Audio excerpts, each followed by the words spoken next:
کسی ڈاکٹر کے پاس جاتے ہیں، وہ 50 والا انجیکشن لگا یا 100 والا یا 200 والا، اس سے کوئی نہیں پوچھتا کہ اتنا مہنگا کیوں لگا رہا ہے۔ وہ انجیکشن لگا یا بوٹل لگائے، اس سے کوئی نہیں پوچھتا کیوں لگا رہا ہے، بس اس پہ بھروسہ ہے، اس پہ اعتماد ہے، اس لیے اس کی ساری باتیں مان لیتے ہیں، اس کے سارے نسخوں کو مان لیتے ہیں۔ اس نے کہہ دیا فلاں میڈیکل سے ہی دوائی لانا ہے جبھی علاج کروں گا، وہیں سے لائیں گے، اس سے نہیں پوچھیں گے ایسا کیوں، ہم کہیں سے بھی لائیں، دوائی تو لا رہے ہیں، وہیں سے لائیں گے، کیونکہ اس پہ بھروسہ ہے، مان لیتے ہیں۔ اسی طرح علماء پر بھی بھروسہ رکھیے آپ لوگ۔ علماء انبیاء کے وارث ہیں، اور جہاں افتاء اور استفتاء کے آداب ذکر کیے ہیں علماء کرام نے، وہاں پر یہ مسئلہ صراحت کے ساتھ ذکر کیا ہے کہ کوئی مفتی اگر فتویٰ دے رہا ہے تو وہ اللہ کی نیابت کر رہا ہے، یہ نہیں کہا نبی کی کر رہا ہے، اللہ کی نیابت کر رہا ہے۔ کسی چیز کو جائز قرار دے رہا ہے تو وہ جائز پر عمل کر کے انسان اللہ کا محبوب بنے گا، اور کسی ناجائز کام سے منع کر رہا ہے تو وہ اس سے بچ کر اللہ کا محبوب بنے گا۔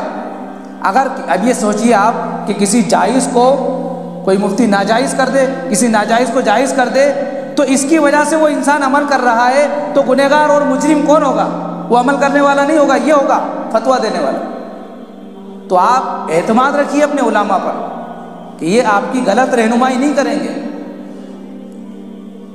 تو علماء سے بھی بار بار ہر مرتبہ لوجک تلاش مت کیجیے، لوجک مت مانگیے آپ کہ اس کی حکمت بتاؤ، اس کی لوجک بتاؤ، یہ ایسا کیوں کر رہا ہے، بھئی اللہ کا حکم ہے بس۔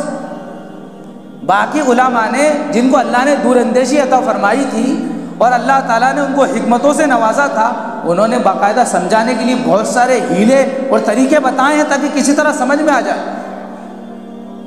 اصل تو یہ ہے کہ یہ اللہ کا حکم ہے، کرنا ہے، یہ اللہ کا حکم ہے، اس سے رکنا ہے، بس رکنا ہے۔ ایک کرنا ہے، ایک نہیں کرنا ہے، یہ دو چیزیں شریعت کی ہیں، باقی کچھ نہیں۔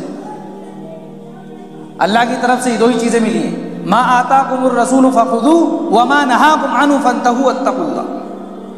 نبی جس چیز کا حکم دے فوراً مان لو، نبی جس چیز سے روکے فوراً رک جاؤ، یہ سرحد ہے، یہ باؤنڈری ہے، اس کے آگے جاؤ گے جل جاؤ گے، تباہ ہو جاؤ گے۔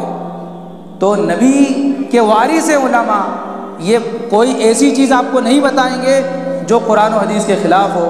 اگر کوئی بتا رہا ہے، میں یہ نہیں کہتا بتاتا ہے، اور بتا بھی نہیں سکتا، کتنا ہی کم صلاحیت کا آدمی کیوں نہ ہو، اگر اس کو نہیں پتہ ہوگا تو اپنے ساتھیوں سے یا اپنے استادوں سے مشورہ کر کے، تحقیق کر کے، معلوم کر کے آپ تک بات پہنچائے گا، آپ کو غلط بات نہیں بتائے گا۔ اس لیے اپنے علماء اور اپنے ائمہ پر آپ کو بھروسہ رکھنا چاہیے، اس سے ان کی تحقیق کا اور ان کے اندر محنت کرنے کا حوصلہ بڑھتا ہے، اور جہاں آپ ٹھکرا دیتے ہو تو یہ سوچ لیجئے کہ ان کا حوصلہ ٹوٹ جاتا ہے۔ آپ تو وہ کام کریے جس سے ان کا حوصلہ بڑھے۔ بچہ مکتب میں پڑھنے آیا، اس کو تھوڑا سا انعام دے دو، اس کا حوصلہ بڑھے گا، وہ کم سبق سناتا تھا اب زیادہ سنا رہا، اس لیے کہ حوصلہ بڑھ گیا۔ جو بچہ 2 سال میں حافظ بننے والا تھا وہ 1 ہی سال میں بن گیا، اس لیے کہ اس کا حوصلہ ہم نے اتنا بڑھایا کہ اس کا کمزور دماغ بھی تیز ہو گیا ہمارے حوصلے کی وجہ سے۔ اسی طرح اگر کسی کا حوصلہ توڑ دیا تو سمجھ لیجئے کہ جو بننے والا تھا وہ بھی رہ جاتا ہے۔ اس کا خمیازہ کس کو بھگتنا ہے؟ اس انسان کو جو اس کے لیے حائل بنا، رکاوٹ بنا۔